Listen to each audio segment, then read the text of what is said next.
নমস্কার বন্ধুরা, পম্পার কিচেনে আপনাদের সকলকে স্বাগত।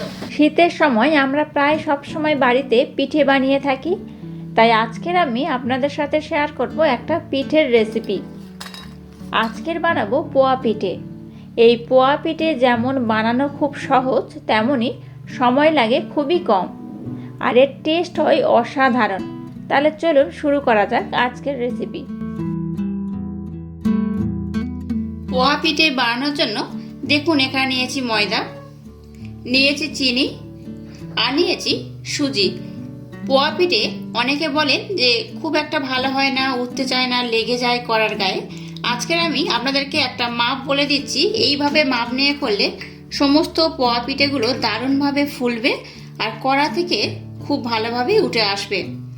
দেখুন, এই যে কাপটা নিয়েছি, এই কাপের মাপ করে আমি সমস্ত উপকরণ নিয়েছি।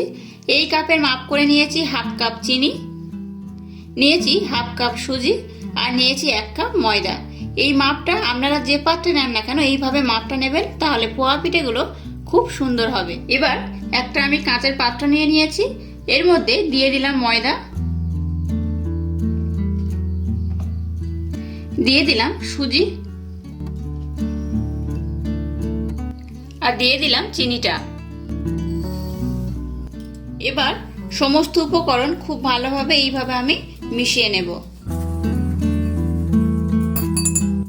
এবার এর মধ্যে দিয়ে দিলাম কালো জিরে, একদম সামান্য পরিমাণে। কালো জিরেটা অপশনাল, আপনারা দিতে পারেন নাও পারেন, তবে কালো জিরে দিলে এর টেস্টটা দারুণ হয়। আর দিয়ে দিলাম ছোট চামচের 1 চামচ লবণ। যে কোনো মিষ্টি জিনিসে একটু লবণ দিলে তার টেস্টটা দারুণ হয়, তাই এখানে আমি সামান্য পরিমাণে লবণ ব্যবহার করলাম। আবারও সমস্ত উপকরণ খুব ভালোভাবে এইভাবে আমি মিশিয়ে নেব। এবার এর মধ্যে আমি জল দিয়ে দেব। দেখুন, আমি এখানে নর্মাল ওয়াটার ব্যবহার করছি না, এখানে আমি হালকা গরম জল ব্যবহার করছি।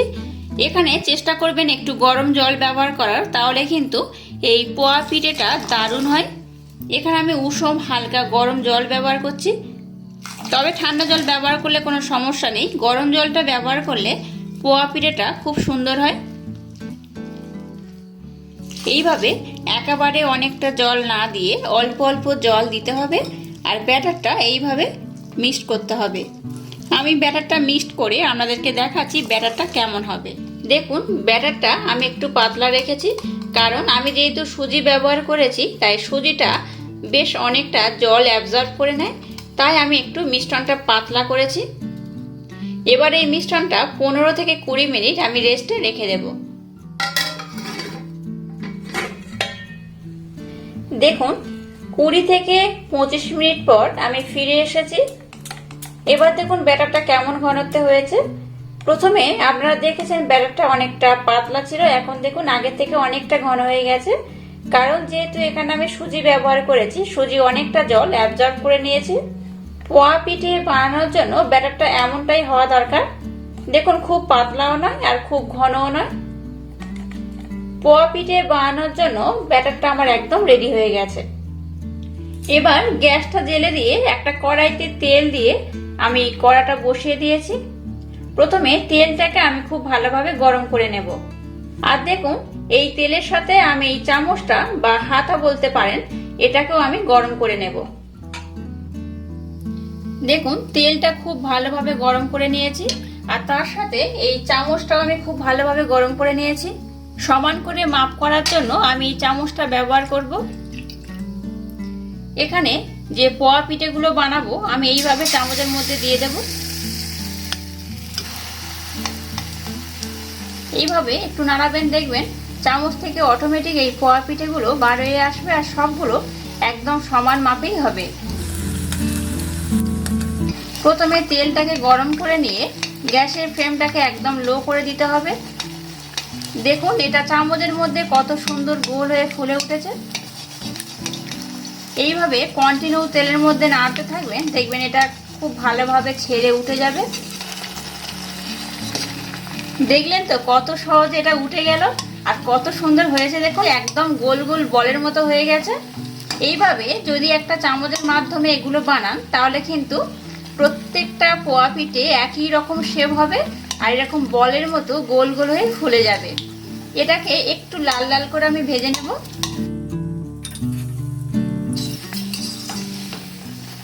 দেখুন এগুলো কত সুন্দর হয়েছে, একদম বলের মতো গোল গোল, আর কত সুন্দর লাল লাল করে ভেজে নিয়েছি। এবার এগুলোকে আমি উঠিয়ে নেব।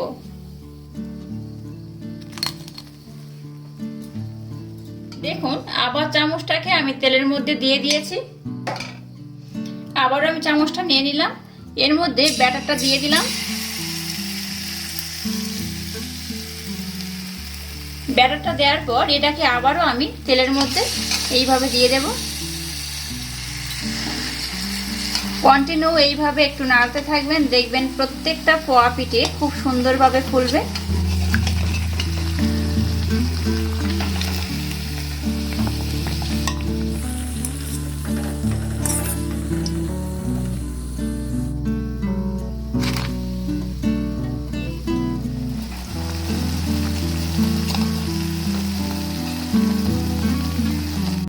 দেখুন আমি একসাথে 3টে থেকে 4টে দিয়ে ভালোভাবে ভেজে নিচ্ছি।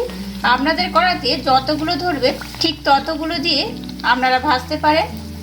আর দেখুন কত সুন্দর সবগুলো লাল লাল হয়ে ফুলে যাচ্ছে, একদম বলের মতো সবগুলো ফুলছে।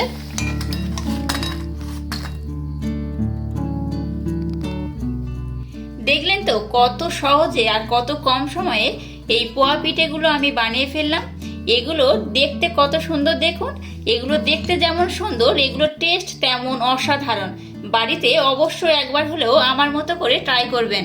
আর দেখুন কত সুন্দর ফুলেছে গোল গোল হয়ে। আমি আপনাদেরকে একটা কেটে দেখাচ্ছি, দেখুন কত সুন্দর হয়েছে, অসাধারণ অপূর্ব। আপনার বাড়িতে অবশ্যই আমার মতো একবার হলেও ট্রাই করবেন। আর আমার এই রেসিপিটা যদি আপনাদের ভালো লাগে তাহলে অবশ্যই আমার এই চ্যানেলটাকে লাইক, শেয়ার, কমেন্ট এবং সাবস্ক্রাইব করবেন। আর পাশে থাকা বেল আইকনটা প্রেস করে দেবেন। তাহলে টাটা, আবার দেখা হচ্ছে নতুন কোনো রেসিপি নিয়ে।